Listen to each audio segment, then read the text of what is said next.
Hello, everyone. My name is Marla Shea, and I am the proud mother of two adult daughters with Tourette, Devin and Reagan. I am currently an American living in England, and it is my honor today to be here with you with two gentlemen that in the Tourette world need no introduction, but I will be introducing them soon.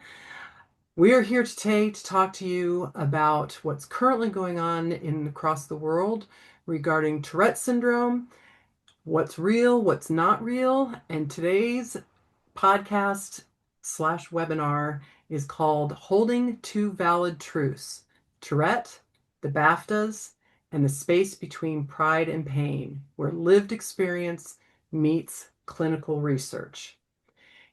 In a moment that's both shaped by recognition and reaction, we want to take a step back right now from what's currently going on in the headlines and really examine what neurologically is Tourette, the lived experience behind it, and the responsibility that we all share in advancing the accuracy of the information that we're putting out to the world.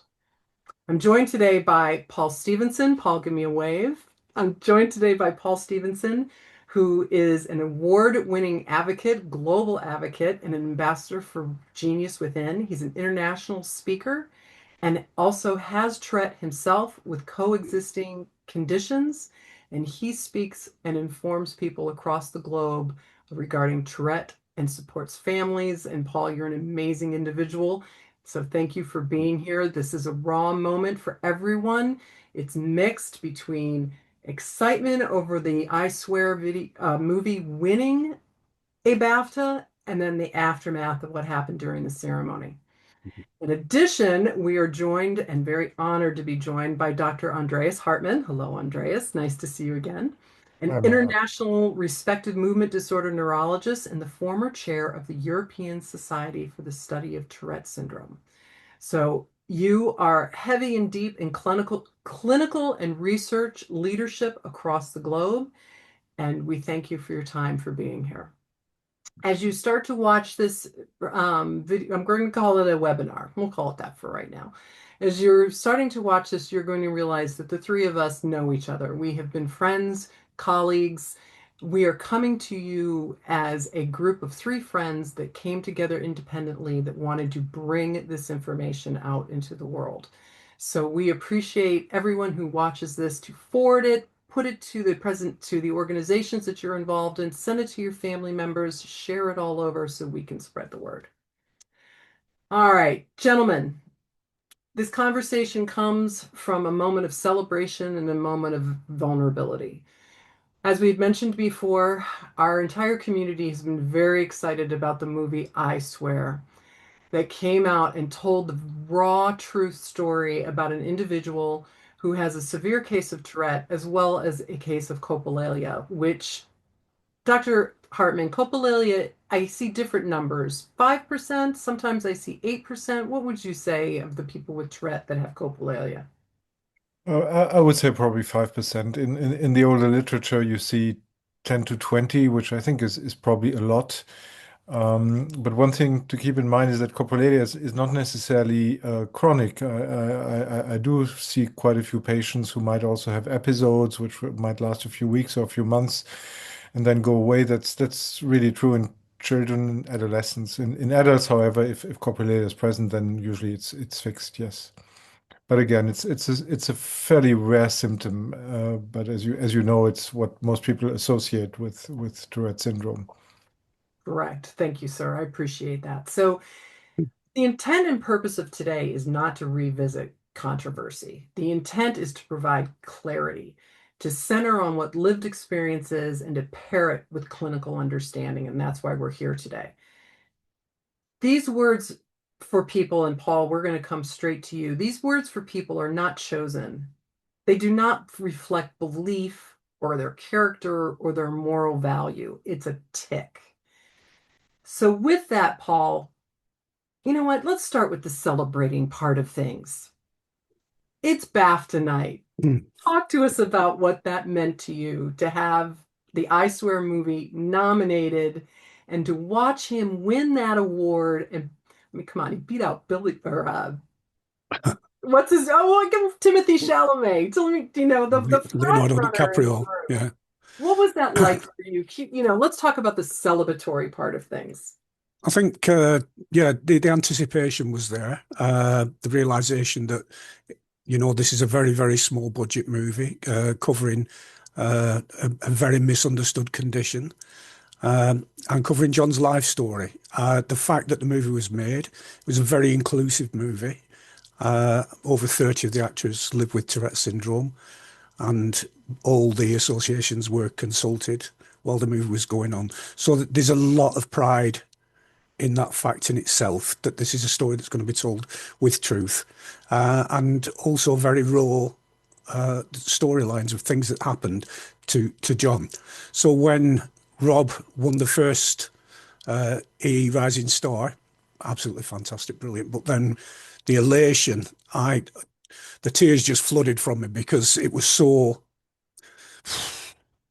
I didn't expect it, some massive big players in there, and he won. Right. So, that's it. You're on a high, your adrenaline's going, and then, boom. you know, I think the movie coming out, I've been involved in introducing it and doing Q&As with John, actually being in the movie. And I coined this phrase at the beginning, this is more than a movie, it's a movement, because so many doors have opened and it's been so powerful as an educating tool. It's united people, it's brought people together. And unlike the documentaries, which seem to pinpoint on the extravagant, and focus heavily, this told your story. It invited you into John's life and it humanized it. And that's what was different about this movie. And this is what we should be celebrating, the fact that, this humanizes last week I was talking at the Welsh Senate, Welsh government.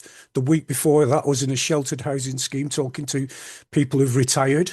And both of the speeches were because of this movie, but both had impact because the talking to the people who were retired united grandparents with grandchildren of a condition that they didn't really fully understand. And yet at the Welsh Senate, we're trying to make policies and change things. So this is a good movie. And, I recommend everybody watches it. And I apologize. I'm remiss to say you were in the movie, weren't you? Yeah. All for You were. but fleeting minutes too. We're, we're with a movie star right now. As the moment's going on, I did not watch it on TV, and we will discuss that, but I'm getting it in social media real time. And so we have, members of our community from all over the globe, and they're posting in real time. And it was just this global celebration.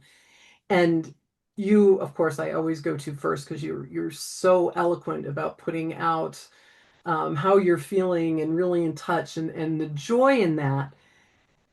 And then it turned on a dime, as we like to say. And that was very difficult to watch this moment shift from a moment of pride to a moment of pain. So you wrote very eloquently, as I said, in your social media post about how you felt a moment of devastation. Can you talk us through that and how that shift felt for you? So I was sat at home in the comfort of my own home. I've had experience of being in large audiences at award shows, and I know the pressure that you feel there as a ticker, as someone who's got the coprolalia tic, and the sheer dread of what, not am I going to tick, but what am I going to tick? Uh, the the thought process isn't, oh, I'm going to do this because this is going to shock everybody. This is my opinion. That's not my opinion. Every day that we leave the house, this is a constant reminder for us, for us that have coprolalia. Uh, and as soon as it happened, my heart sank. It sank because the gentleman concerned on the stage didn't deserve that. I knew the impact right away, as John knew the impact right away that it would have on these guys. And what should have just been sorted and dealt with in that situation, unfortunately, went global. So we've not just got people who are in the audience who were really upset by the tic, the racial slur, but we've got thousands and thousands of people who saw it, didn't see the awards, but actually heard pre-recordings of this. I've got to say about I my coprolalia didn't kick off till I was 45 years old. I've had Tourette syndrome all my life. I've had very mild tics when I was young, and I was brought up in a time when it wasn't recognised as a condition. Uh, but when my coprolalia did kick off, it was a total game changer in the sense of being vulnerable, uh, needing support, needing guidance. And I went to John for this support and guidance. And John is one of the reasons I'm here, still here today, because he's a lifesaver. He saved my life. So you can't say I know how John felt at the time, but I can speak from my own opinion that that sheer dread is real. You know, my tics, I didn't there's nothing I've done in my life that's made this condition come to me. I didn't ask for Tourette syndrome. It's something that's there, genetically it's there, and I've got to work with, but I've also got to take responsibility for this condition that I've got. And that was one of the baptisms of fire when coprolalia kicked off, that I knew there were consequences to my Tourette syndrome, not just negative ones to myself, like dislocating my knees and my shoulders, injuring my back and my neck. They're the consequences of motor tics that I don't like, I don't want, and I don't intend to hurt myself, but I do. But I also found out very, very quickly that the vocal tics are coming out. They had an impact on people who were around me. Uh, one of the instances I want to talk about is I kicked my father with a mortar tic in his leg, and I cut his leg. My dad's in his 90s, and right away I said, "I'm really sorry, Dad." And he went, "It's all right, son. I know it's a tic." And I went, "Yes, but Dad, I've hurt you, and I'm aware that I've hurt you, and I am concerned that I've hurt you." And so from that moment on, I knew that I had to prepare myself for the consequences of my condition. And I wouldn't choose to kick my father. I wouldn't choose to dislocate my shoulder, and I wouldn't choose to shout anything out derogatory to anybody. But unfortunately, this happens.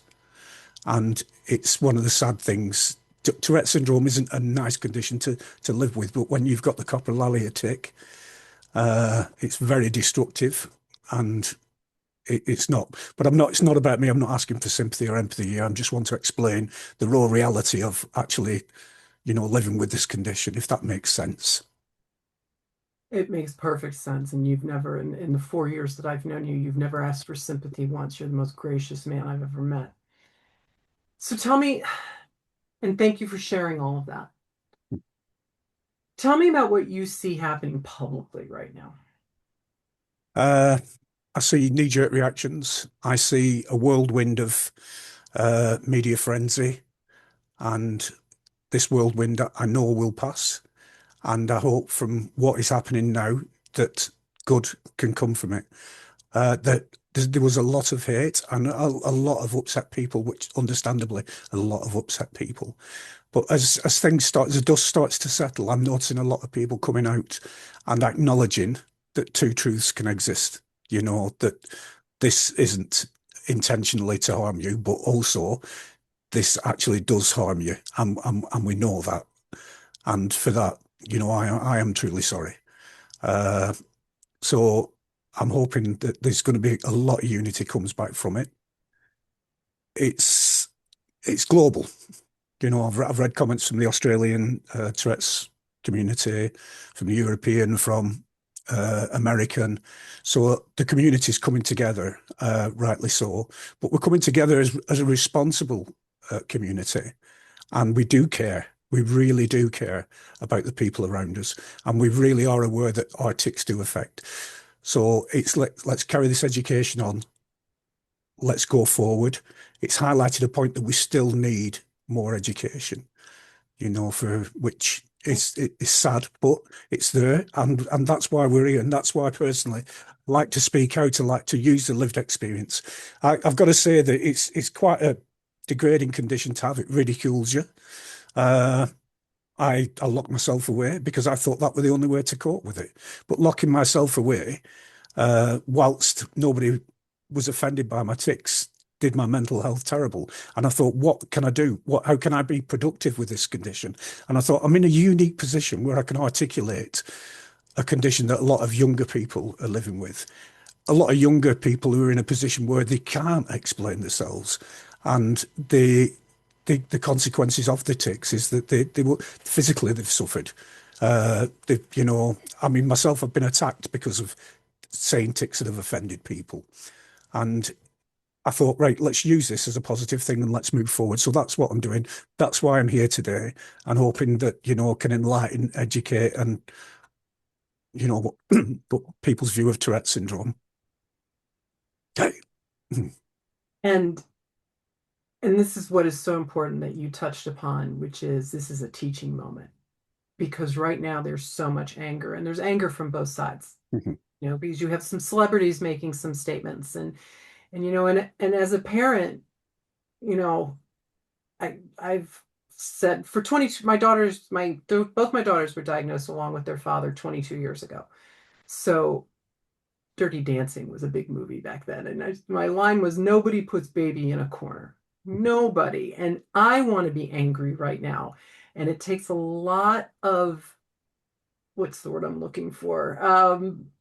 Energy to come back and say, no, we're not going to be angry. We're not going to fire out at so and so and tell them they're ignorant. We're going to use this moment as a teaching moment. And that's what makes you, Paul, so amazing to me, that you can put all that aside and come here and do this today and tell your story, because it's going to help people. It's going to help people with Tourette. It's going to help people without Tourette. And it's going to make a difference. So thank you. Dr. Hartman, let's move to you, shall we? So as we're listening to Paul and he's describing his experiences and his experience watching the BAFTA, can you tell us what neurologically is going on in these moments, and start telling us how Tourette is a mechanism in the brain and how people can better understand? Okay. Well, I will try without speaking too much Chinese. You could say, broadly speaking, that tics are defaults of inhibition. So inhibition of movement patterns, of sounds. Um, and this is related to brain function and generally speaking to brain maturation. So this is why it's usually starting during childhood.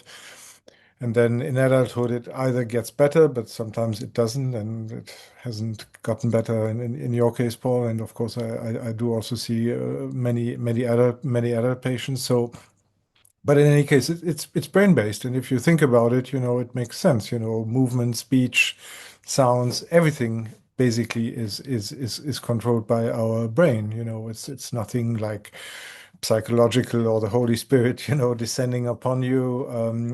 There are very simple explanations for that. Now, of course, if you want me to go into the circuits, I would need to use, certain technical terms like motor cortex and basal ganglia and so on and so forth. And I can do that if you want to and if you have the time. But I think the most important thing is really to understand that tics have an organic basis, and I'm saying that from a country because I work and live in France, where psychoanalysis is still going strong, and there are still bizarre theories floating that it has to do with your upbringing, your education, or your relationship with your mother, or this is forgive my French, but this is bullshit. So if and once you understand that, and once you also understand that coprolalia is a form of vocal tic, it's a so-called complex vocal tic, then you understand that it is not voluntary. It is something that your brain, it is a signal, let's say, that your brain does not filter as it should or as it would like to. But it's again, there's no intent there. It does not, and this I think is very important. It does not reflect any sort of deep-seated conviction. When it's usually actually quite the opposite. So with my own patients, of course they also apologize to me. at least in the beginning, and then when we get to know each other better, nobody talks about it anymore. But some of that stuff, of course, is also targeted. So, for instance, I'm German. I have that patient every time he sees me, he starts saying Hitler, Hitler, Hitler. Obviously because I'm German. If I was Ecuadorian, he would probably choose something different. Um, So wait, if I may, yes, of course. why the taboo words? Well, that's a good question. It's an excellent question, actually. It's funny because, as I said at the very beginning, when you talk about Tourette syndrome, everybody thinks first and foremost about coprolalia, and yet it's a very understudied symptom. Just before our call, I went back to PubMed, which is a sort of central database for scientific publications, and I just typed coprolalia and Tourette, and there were about 120 papers popping up, which is very little, when you look at the general literature on Tourette syndrome, which is probably more closer to 15 or 20,000 papers, if not more. Um, so there are a few imaging studies that have been done and that also support the idea that this again, involves basically the same brain circuits as the other tics. But why specifically swear words? I don't think there's a completely clear answer to that. But I have spoken to many of my patients and just tried to understand a little bit what was going through their minds at that very moment. And what I heard a lot is that it really has to do with transgression, okay, with things that are not allowed, that are prohibited. Because sometimes people ask me, why don't you say something nice like, sunshine, flower, but of course there's nothing transgressive in that. And when you think about it, it's to me it's a little bit like a social tic, it's really it's something that is socially, let's say, not appropriate. But if you think about it, I think we all have these kind of thoughts, I mean, I can speak for myself, sometimes I also think things, which, are maybe not, extremely polite. But of course, I refrain myself from saying them, but they are in my head. Maybe if you have a very Catholic upbringing, you might never have these kind of thoughts, but I Oh no, doubt wait, it. wait. I had a very Catholic upbringing. I always have those Yeah, yeah, thoughts. and it didn't help, did it? So you see, when really, and when I talk with my friends about it, when I'm saying, I don't know, you walk into a room and you see somebody with a bizarre haircut, and you just want to say, uh, yeah, what kind of cauliflower are you wearing? I mean, we all think that kind of stuff, we just don't say it because we don't want to be offensive. But but I think this is more or less, I think, the central concept of transgression, of taboo, of something being forbidden. But again, it's not something I am, it's not an ideology, it's not something I'm convinced of. And it's actually something also myself. I mean, just for thinking these thoughts, sometimes I feel a little bit ashamed that I'm thinking, okay, maybe I should work a little bit on my, yeah, Catholicism, but it's non-existent, so there's not much work to do anyway. Um, but I don't know if what I'm saying makes sense. But Yeah. but again, I think it's probably along those lines. One thing I would like to say as a clinician who I've been doing that for more than 20 years now. It's in from all the tics. I mean, Paul, you just mentioned all the physically incapacitating tics. This is one thing, pain, injuries, and so on and so forth.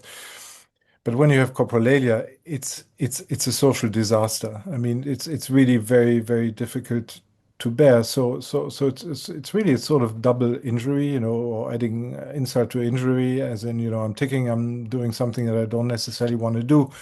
Plus, it really has social consequences, which are especially severe. And therefore, when these kind of tics occur, I think, really people deserve, I would say, almost an extra layer or an extra portion of understanding instead of being faced what they're being faced with right now. I mean, yeah, I'm not sure I'm supposed to express myself as a citizen, but let me just say We're all when. citizens here today. Okay, okay. If we have these 2 minutes, so yesterday morning I was sitting and drinking my morning coffee as usual, and I was reading in the Guardian the article about the BAFTA, ceremonies, and the acceptance speech by Robert Aramoya, which was very nice, and then it was also mentioned that there was this incident, and I didn't compute. I thought, yeah, sure, of course it happens. I mean, you just watched a movie, or you're celebrating a movie on tics and Tourette syndrome, and you have somebody in your audience who tics. So what? What's the problem actually? I mean, it's congruent, isn't it? Yeah, until I got a call at 11 o'clock by a French journalist who, who wanted to know what I was thinking about all that stuff. Yeah. And even then, in the beginning, I said, "Yeah, what's the issue? Well, what exactly is it you want to know?" Anyway, so I'm wrapping it up, but you see, I mean, to me, this is absurd. I mean, Yeah. uh, you know, So, I it, think I'm going to say, just sorry. It, yeah, it the fact is, what's the word that they call it? The irony of it all, that this has happened. We can't take away the hurt that people felt. I just wanted to break down. I agree 100% with Andrea there, that I'll give you my fundamental understanding of the basal ganglia. And so when I'm talking to people about it, I always say we all know the lottery machine. We all predict what our numbers are going to be. The guy who's operating the lottery machine hasn't got a clue what's going to come out, but he has to say the numbers that's there. So I always call my brain, like a Tourette's bingo lottery brain, that I have no filter. mm, Everything that I have learned all my life, everything I have observed all my life is never forgotten. It's the ability to recall it usually is what suffers. But unfortunately, and it is unfortunately, the coprolalia side has the ability to super quick, fast time select things that are inappropriate. And as she said before, Andreas, that projection's not there. We're having a conversation now, and while we're doing this conversation, we're predicting what we're going to say next when we talk to each other. But that projection isn't there with coprolalia, and it's super fast. It's to our own detriment. One occasion, John and myself were going to a protest in London to support other people with disabilities, and we saw a crew of middle-aged men in the 30s to the 50s who were drunk on a stag do, and we both looked at each other and thought, "OMG, this isn't good." mm. We perceived the danger, but it didn't stop our tics, and our tics attracted unwanted attention from them, to the point where they pursued us and threatened us with a knife on a train. Uh, we were still ticking, and you'd think the easiest thing to do is, well, just don't tick. Well, you cannot just tick. It's very auto-suggestible. Seeing that threat, you think, right, well, that should be enough to make you think, right, zip. But no, it isn't. It's Paul, like, yes, let me stop you right there sorry. because no, because that goes beautifully into our next point. Dr. Hartman, explain to us about suppression. Paul just mentioned he's on a train. They need to stop. They know they're in a threat of danger. I see people online for the BAFTA saying, well, why didn't he just cover his mouth and stop it? Talk to us about suppression and rebound and stressful environments. Talk to us about that. Yeah. Well, to begin with, why don't you cover your mouth? Because as Paul just said, it's super quick, Right. it's not like it's a sort of plan that you have, and then you can sort of devise counter strategies. No, it is true though that tics can be controlled to a certain extent, and this is a little bit particular, but it requires substantial effort. I think you will agree with me, Paul, and it can be both conscious, sometimes also unconscious when you're focused on something on an activity, especially one that is pleasant. That can almost completely stop your tics. One of the examples is Billie Eilish. When she's on scene, when she's playing, there are no tics, and there are many examples like that. But when you're stressed out, when you're anxious, when you're being, attacked by guys with a knife or whatever, this is the exact opposite. I mean, this is when your adrenaline is rising, when you're in a state of threat, of fear, excitement. So that clearly brings out the tics. And I don't know, by the way, exactly what happened to the BAFTAs, but you could also say maybe it was just joy. I mean, also positive emotions can trigger tics. It's not just anxiety, fear, etc. Um, but I would say everything that sort of triggers adrenaline is can cause tics, right? So to say to somebody who is excited for whatever reason because his favorite, football club has just lost or won, it can really swing both ways. To say, well, and now, please refrain from ticking. Again, it doesn't work that way. I mean, it's like putting somebody into a sauna and saying, stop sweating. I mean, it doesn't make any sense. So again, I like to think about it in terms of excitement, of adrenaline, not necessarily in terms of good and bad emotions, because both can provoke tics, but usually when you do tick, you are, or let's say, in a more emotional state. Of course, some people tick all the time, even if they are at rest. But yes, I hope this explains it a little bit. Yeah, I mean, it's like now we're in a relaxed situation. We're colleagues. I'm still ticking. My mouth's moving, my face is moving. There's no aggressive or there's no shocking tics coming out. And what we do every day that we go out, it's Groundhog Day, and we've got to analyse the environments that we're going in. My nemesis is in supermarkets and on trains and at airports because I shout, I've got a bomb. Now, why would I do that? I'm actually getting accosted in an airport where they didn't understand the first language wasn't English. But it can backfire because what we do, we plan and we'd like, right, that's going to be too risky. We won't do that. That's going to be too risky. And we end up overthinking it then stimulating our brains because we're that hyper that where we plan to like say, right, what I do. So, for instance, when I go into petrol stations, first thing I say is, I've got Tourette syndrome. No need to apologise. It's all right. We know armed robbery. Right. It happens. And those tics, they're humorous. They're not to the staff member at the time, but it's something that people will chuckle about afterwards. But there's consequences to it. So that is something that I do. I'm not apologising about having Tourette syndrome. I didn't ask for this, as John didn't ask for this. But I'm also acknowledging that there is consequences. So I have a routine of suppression.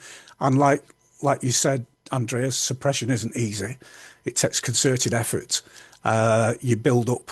It's like trying to hold in sneezes with syllables. It's it's nigh on impossible, but it is possible.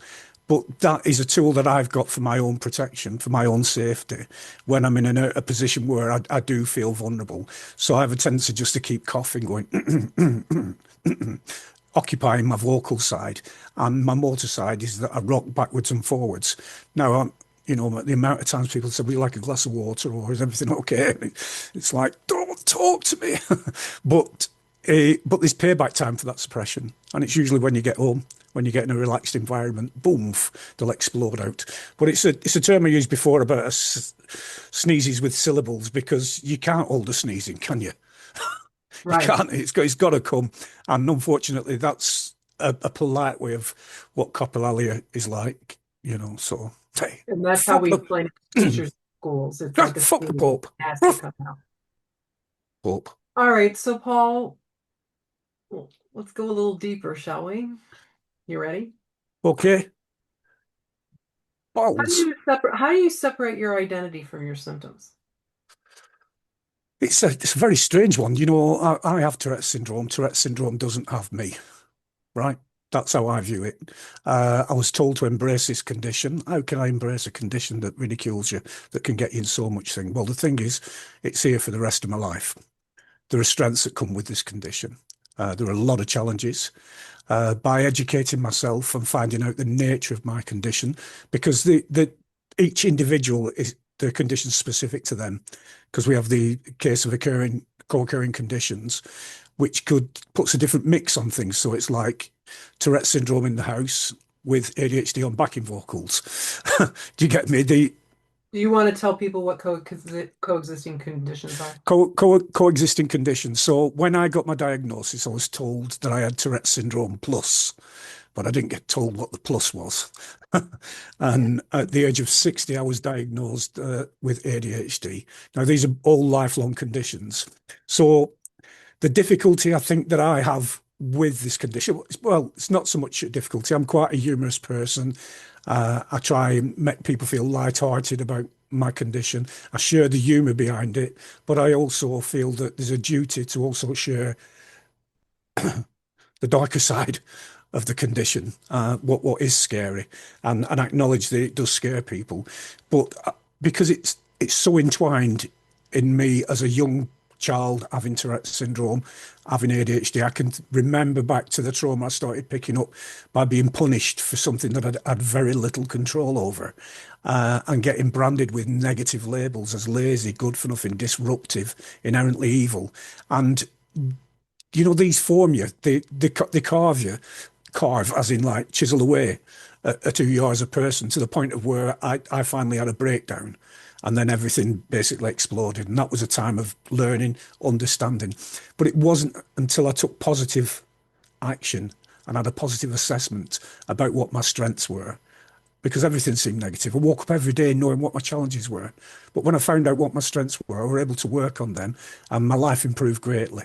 And there, you know, I'm achieving stuff as a 63-year-old man this year, you know, getting awards that I never set out for an award.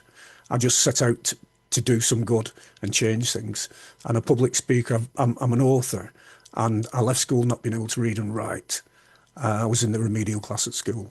And they are very, very, you start to believe the hype when people say that you're lazy. So ADHD, 18 months into a job, boom, get bored, want to move on. Your hyperfocus is gone. Why you keep doing that, Paul? Because I'm lazy. You know, why do you keep saying inappropriate things to people? Because I must just be evil. You know, and it's not until you get that discovery, that understanding, that mitigation. Tourette's isn't an excuse. It isn't. You can't, you know, to say I've got Tourette's, you shouldn't be affected by it. It isn't. It's a mitigation. It's an understanding as to why it's been said. But to go with that understanding, there has to be that acknowledgement that this is my condition, and if I want to apologise, I will apologise for it. If the situation deserves an apology, you will get an apology off me. You know, like we could, as friends, I take around my daughter, but I take around my wife. One of the things I did when making a documentary, I kept going whore, whore, whore, and I turned around to my wife and said, "I'm really sorry, Carol. It's, you know," and it's like, I know it's a tick, Paul, but I have to reinforce that I love you, and I don't mean what I'm saying to you. So it's as you said before, Andreas, it's a very, very complex thing. As to why it's inappropriate, that's the $1 million question. But it's hell bent on destruction. Do you know? It's like I don't know.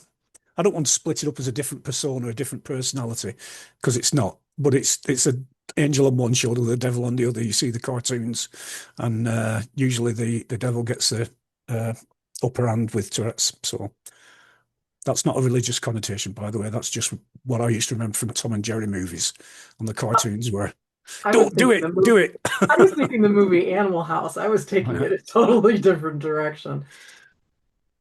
Paul, thank you for sharing all of that. All of that. So, Dr. Hartman, as we're talking about this, and Paul's sharing this, and then we see all the chronic misunderstandings that are happening within our culture.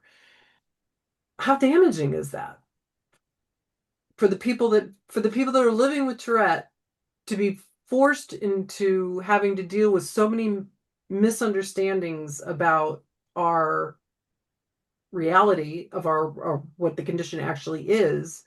How does that play on the psyche of somebody with Tourette? Well, I think it's very damaging. Um, I think it's a huge issue. I mean, to me, it's a form of abuse, actually. This is how I would call it or qualify it. Now, Of course, this is not just a medical discussion, it's a societal and philosophical discussion. Um, these days, when I see adult patients for the first time, when I'm the one making the diagnosis, what usually happens is that these people start crying. Um, it's usually it's tears of relief, but it's really, this is something I hear a lot, and suddenly I understand what's going on, I can put a name on things. I'm not crazy. My parents gave me so much shit for, something that fundamentally is a neurological condition, and so on and so forth. And that's actually, I mean, of course I'm happy if I can be of help. On the other hand, it's also very touching and also saddening in a way, because some of these life stories and as yours, Paul, I mean, you really think, why, why was that necessary? Of course, but of course, if people don't understand what tics are, if they think it's somehow voluntary or lack of will, or, I mean, there are different, negative explanations for that, then you can also say, well, maybe this is how it's supposed to be. But in any case, I think to a certain extent it will be again a little bit like with the adrenaline I mentioned earlier. It's going to be a self-reinforcing mechanism because you will lack self-confidence. Because you will lack self-confidence, you will feel anxious. Anxiety will trigger tics, and so on and so forth. So this is also how vicious circles appear. I would argue, though, that okay, the situation, of course, has I think improved a little bit over the past 10, 20, 30 years because there is more public awareness and but I think in order I thought it was very interesting what you said, Paul, about taking responsibility for your tics or for your ADHD. I mean, you could say the analogy is, I have diabetes and I refrain from eating chocolate, or sugary stuff, or I have hypertension and I monitor my salt intake. Yes, of course, you do have a condition, and yet there are also a few things that you can do, to make things better. But in order to do so, you need to understand first what's going on, and this brings us back to the issue of diagnosis. If you don't know what's wrong, how are you supposed to do anything about it, So in that respect, I think, Paul, you're a little bit hard on yourself because it took a while to pin down the issue, so yes, again, I hope that makes sense, but I think this misunderstanding and of course then everything that comes on top, the bullying, the violence is bad. It makes the condition worse. Yes. And you touched upon too, thank you so much for that, Andres. Let's talk about the responsibility of it, the responsibility and moving forward, and let's go into construction mode. Let's talk about journalists. So we are here to talk about not only the science of it, but the social impact of this week. You two, Andreas, let's start with you because you're just on the top over there, and we'll finish up with you, Paul. Um, what would you want journalists to understand as they're moving forward and they start publishing these headlines? Because as you look across this, and I have a broadcasting background from another lifetime ago, and I'm all over all of them. All the headlines are different. What would you want everybody? What would you want to tell them? Okay, well, several things, but one thing I need to say though is again, I think the situation has quite improved. I remember 20 years or so ago, I got a lot of requests, for some type of reality shows and, really weird stuff, where I really felt that the sort of sensationalist, I'm looking for the English word, aspect was really in the foreground, and that has actually improved. Even the journalist who called me yesterday, he really wanted information. He wasn't looking for polemic. He really wanted to understand what the issue was. So I think in general, um, it's not as bad as it used to be. But of course, as you also know, there are different types of journalism, and there's a bit of a difference if you write for the New York Times or for the New York Post, for instance. Right. I hope I got that right. You're You American, you right? But did. You yeah, got but you but, nailed but the it. New York Post is yellow press, right? So both based in New York, though. So anyway, um, I what I what I what I really would like them to do simply is to listen and to ask the right questions, which I think every journalist should try to be doing anyway. Um, but um, but yeah, I mean, there's a lot of stuff out there. I think the important thing now is of course also these days is really to filter the information, and maybe there's even a little bit too much out of that. I'm also thinking again about social media and things like that, which have pros and cons, you Independent know. journalists. Um, but it's always difficult to know where to start and on which door to knock. Um, But again, I don't have any examples, at least for myself, over the past 10 years of somebody who's really malignant or who sort of misrepresented what I said, when I did interviews also on TV. I mean, I always got a copy first, for editing and things like that. So I think that's quite all right. But it's true. I mean, there are certain people I think you should just not work with. I think it's hopeless. All they're looking for is the headline or the scoop or things like that. Um, as to coprolalia, actually, it's interesting. It's something I've really been thinking more about recently. Because on the one hand, yes, I mean, a lot of people say, well, Tourette syndrome isn't coprolalia, which is true in many cases, but it is also coprolalia, and we don't want to exclude those people who have it. I mean, the idea is not to fall into another extreme and saying, oh, it's just mild motor tics and this is it. Um, but I think the most important thing is really, and this is also what we saw a little bit during the functional tic epidemic during COVID, it's that idea that you can do a lot of things that are socially not sanctioned. You can get away with any type of behavior, and that is simply not true. That is not true. This is also what we've just seen at the BAFTAs. So there is no advantage in having Tourette's. Absolutely not. And saying something like that, I think is really scandalous. So this is sometimes, what I hear or what I sort of, listen to, maybe not so much in the press, but on sort of social media, saying, "Oh, you have Tourette's. You can do whatever the hell you like," and that is really a statement that should be eradicated. 100% Paul, agree. Paul, you want to add on to that? Yeah, I'd say as far as the press concerned, I'm fully aware that there's a job to be done, and they're doing the job. And uh, scenes like what happened on Sunday are going to get everybody's attention, and people are going to run with it. But I think the key issue here is about accountability. That there is going to be a consequence to what you write. There is going to be a consequence to what you publish. Uh, when we're dealing with people, but everybody from every walk of life, we've got to see the human. We've got to see the flesh and blood. Uh, look beyond the tics, look behind the tics, and see the person that's there. Uh, and we ask for a lot of empathy, and we also have a lot of empathy. And I think that's I have a tendency to want to over-explain because I do. It's a big concern of mine about upsetting people. My parents are religious, the Jehovah's Witnesses, and I can remember shouting 4 pints of blood, Pauline, to my mum, and like, "Raw, I'm the devil," and uh, it's. I respect my parents. I respect their beliefs. Uh, So, this isn't a lifestyle choice. I think you more or less touched on that before, Andreas. What is the advantage of having, there's no advantage of having Tourette syndrome in the sense of this isn't a lifestyle choice.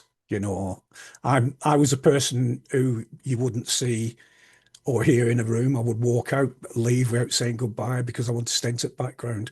And then within a matter of 3 weeks from very small phonic tics, I was the first person you saw. I'm a shoplifter. The amount I've missed out on my children going to concerts going to sports day, uh, shouting I'm a paedophile at a sports day and getting everybody's attention, and and then feeling the hurt that I've caused panic to other people, and people coming up to me asking me, "Are you?" And I'm like, "No, I've got Tourette syndrome." Uh, can we have silence in the room? Giving an old relative, a very old relative who I loved dearly, a hug and saying, "You stink of urine," you know, and she didn't understand, and I hurt her feelings. And I can go on and on and on about the amount of heartbreaks that tics cause people, people who are on the receiving end. And that's not who we are. It's not who we are. It's something that we carry and something that we have to live with. And let's just keep on educating. And let's open conversations, for goodness sakes, rather than making assumptions. Ask me questions. No question's a silly question to me. It's not, because if you don't ask them questions, then you make assumptions and then you leave having an opinion that might not be factual. So please, if you have any curiosities, any misunderstandings, then stop and talk to me. And I'm happy to explain things to you. I'd rather you go away with a little bit more information rather than going away with your back up and feeling slightly indignant and angry. So, yeah, that's the way forward. God bless America. So, That's because you there got we it. go. That's an interesting tick, right? Isn't And I mean, it? where did that come from? it's a State of the Union tonight, so it's Now, I can probably honestly, truthfully Oh, say that the only connection here is Marla, and yeah. there's nothing wow. around me. I've not. Now, I think this is a good moment to interject that, you know, tears through laughter are some of the greatest emotions, right? We can laugh, we can joke about it. It doesn't mean we're making fun of it No, or we're making fun of what happened at Sunday on the BAFTAs, but the God bless America, I'm going to take that with me forever. yeah. Forever. Thank you. Woo! Thank you for that. All right. So, Hey. Paul, what you were just saying very simply, I wrote this down. What helps in moments like this? You see the human, everyone has accountability. People look beyond behind the ticks, and that empathy has to go both ways. Yes. And that's something that social media doesn't do a lot of. You just see it one-sided. They're angry and they get on there and they want to say something. They're not seeing both sides of it. And that's where I'm going to do a little plug now for the Tourette organizations across the globe, whether it's TTAG, the umbrella organization set up here based in Germany, whether it's your individual Tourette associations across the globe in whatever country that you're in. There's a frontline source of information and these organizations have great relationships with the press. So, I mean, Tourette Action here in the UK is a perfect example. A big shout out to Tourette Actions. You all do a phenomenal job. And they have been very active within the last, I've lost track now, since 26, 36 hours, however long it's been, um, of getting information out and Andreas, you doing interviews and getting the right information out. What I personally would like to see is, there's the old broadcasting line, if it bleeds, it leads, right? The shock and the awe. There's very credible broadcasting organizations that are heading with BAFTA slur, and that's it. They don't say so people dive in real fast, and it puts the anger up. It doesn't explain. And that's a whole nother podcast on media and media relations. We can go down another avenue, but I want to see the accountability and the responsibility, and the headlines don't always have to be the shock and awe, which make people even more angry and get everyone else all worked up. All right, so let me ask both of you if you could shift, I'm keeping an eye on our time. Mhm. If you could shift one public misconception, what would it be?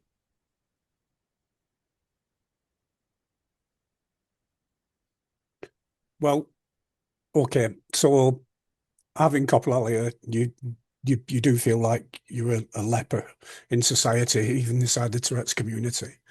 You're aware that not everybody has that tick. I remember in one of the recent awareness sessions that went on, and it was a young woman, school age, who was uh, ticked, and someone says, why are you doing that for? He says, I've got Tourette's. Said, you can't have Tourette's because you don't swear and shout. And she says, I don't have that particular tick. And this is the thing, right? It is a tick. There's no malice, there's no intent from the individual. Uh, it's a disruption. In schools, when I'm doing an awareness talk, I said, what is the issue with such and such a person in the class? He's disruptive. He makes noises. He disturbs everybody else. And while I'm talking, I drag my chair along the floor that's beside him and it judders. Da, da, da, da, da, da. And I put my cup down hard on the desk and it makes a bang. And then I stop and say, oops, sorry about that. And they're like, what? About being disruptive, the disturbance. I said, oh, hang on a minute. That didn't really cause a disturbance because you know its source. You knew it was a chair being moved. You know the door closing is a door closing. You know the whirring above is a projector. You still hear it, but it's no longer a disturbance because you know its source. So that's what has to get out there about tics. Blinking, moving, motor tics, vocal tics. If once you're aware of its source, that it's not set out to do anything disruptive, then it becomes just another thing in the background. And it's a win-win then, because it's less pressure on the individual with tics, and also it makes the class and workplace move smoothly anyway. Tie myself in knots with that, but yeah. 2 points in one. Andreas, anything you want to tack onto that? Yeah, well, again, it has to do with the idea that Tourette is also maybe a form of craziness, almost close to psychosis or schizophrenia or something like that, really sort of weirdness in behavior. That is totally wrong. Um, that again, this is maybe more a bit of a French problem. Again, that it's somehow the parents' fault or related to education, things like that.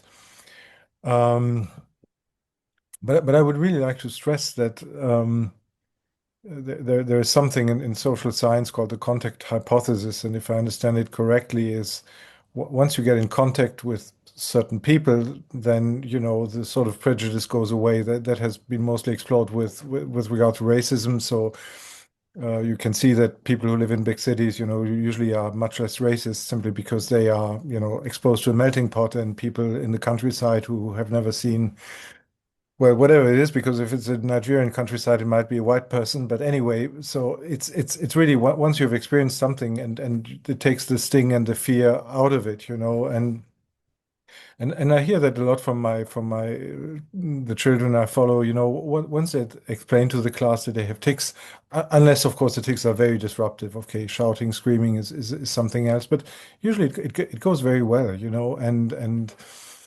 not only does it go well, but people really get used to it. It's also something I hear a lot from parents. Right now, I'm stressing the positive stuff, but maybe we can do that a little bit too. Even with the vocal tics, some parents say, "Oh, when my child stops doing vocal tics, I'm getting worried because I don't know where he or she is anymore in the house." It's like, it's like, so I.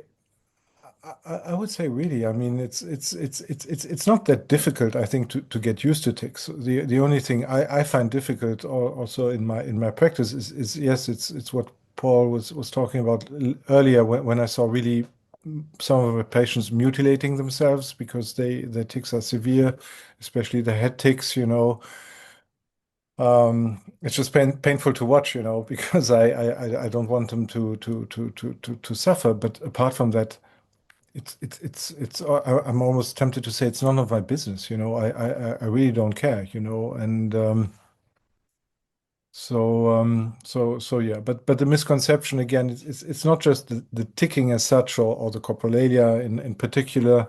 It's really that idea that somebody with Tourette syndrome again is a sort of weirdo, and that is completely wrong. I mean, Or racist, to bring it back to Sunday night, which is oh, what brought us all here.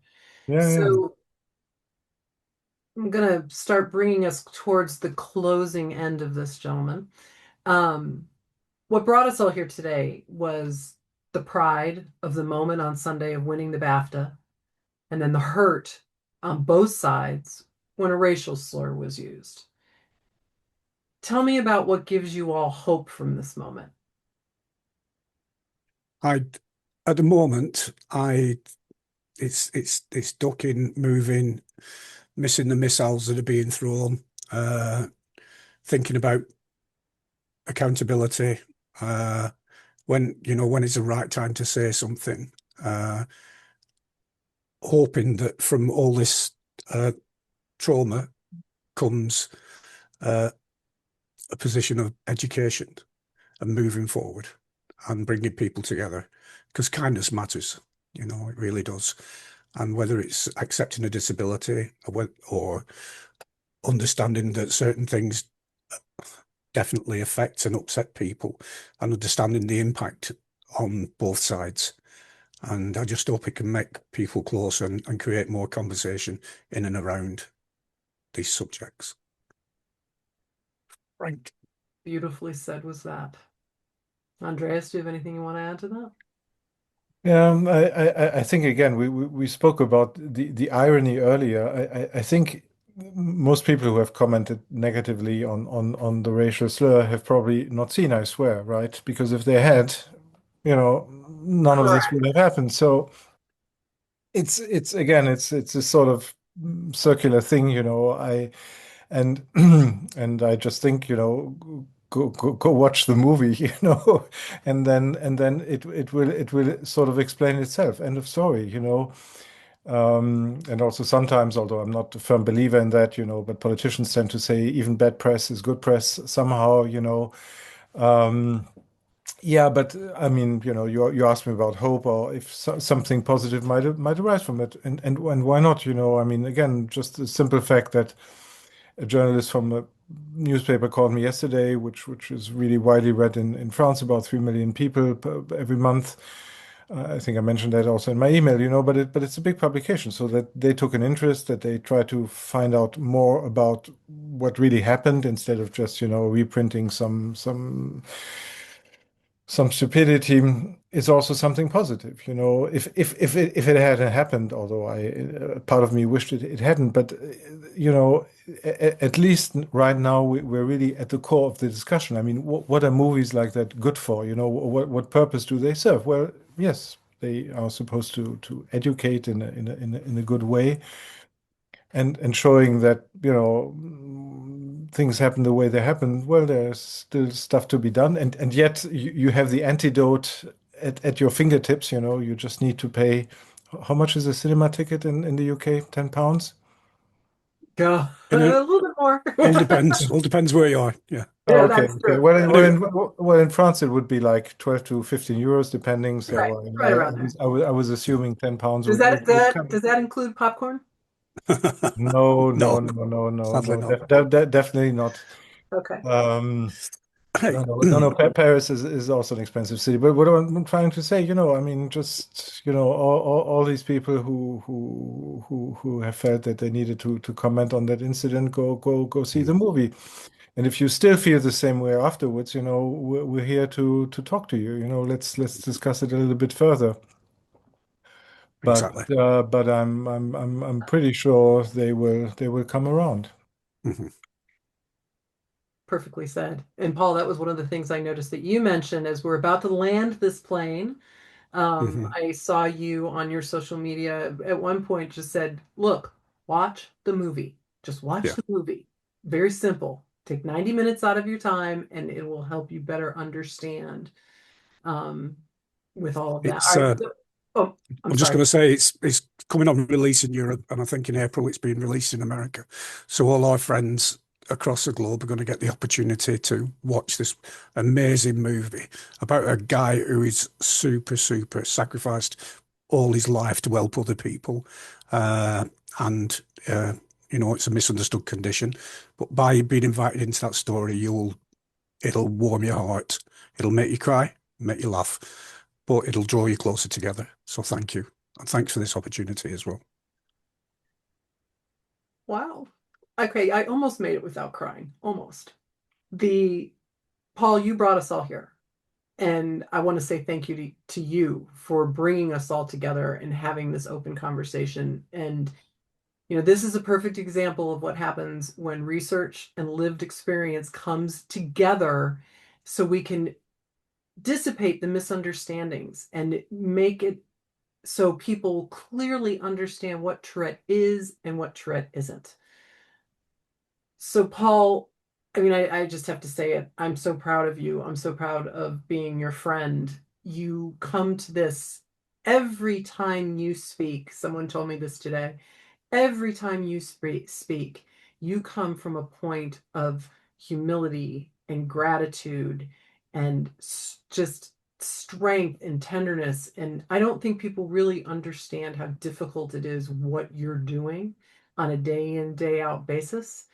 And to speak so openly in a moment, particularly now where the light is really shining on people, that takes courage and strength, my friend. And we love you to bits, to bits. Um, Hmm.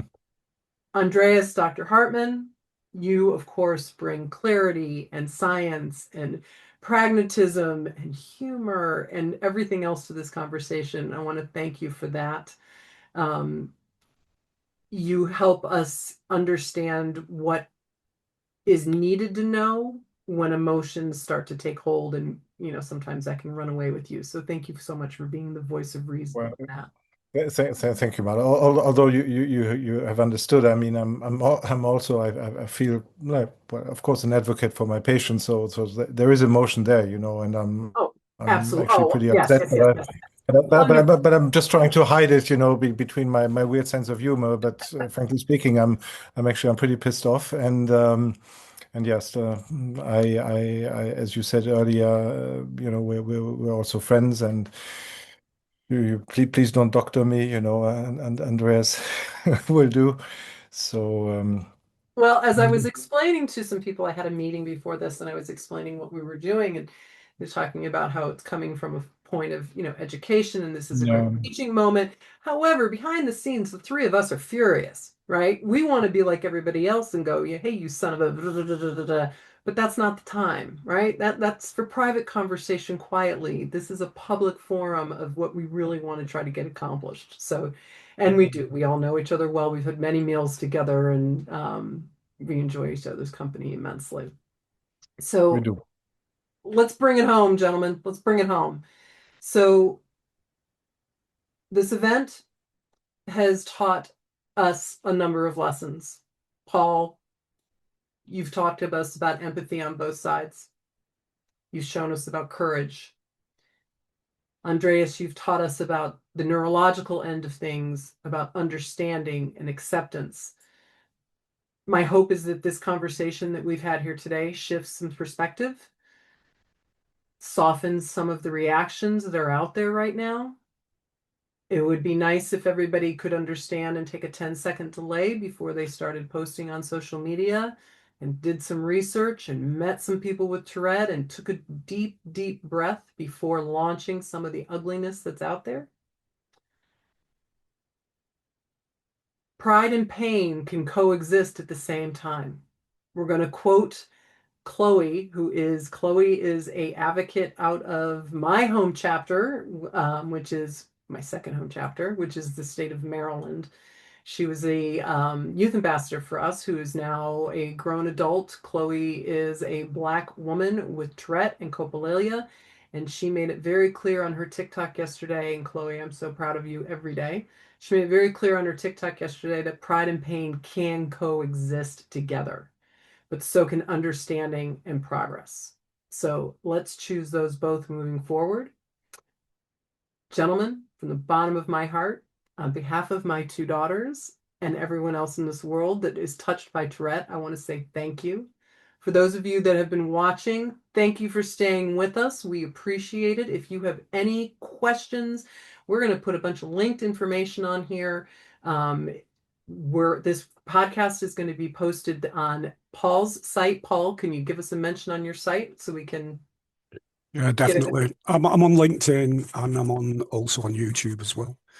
And And there's it's called, and your YouTube channel is uh Yes, we'll put it Please, in there. please, Don't worry please, about it. 96. It's my old email address. So, but I will, Okay. yeah, we'll get it out there.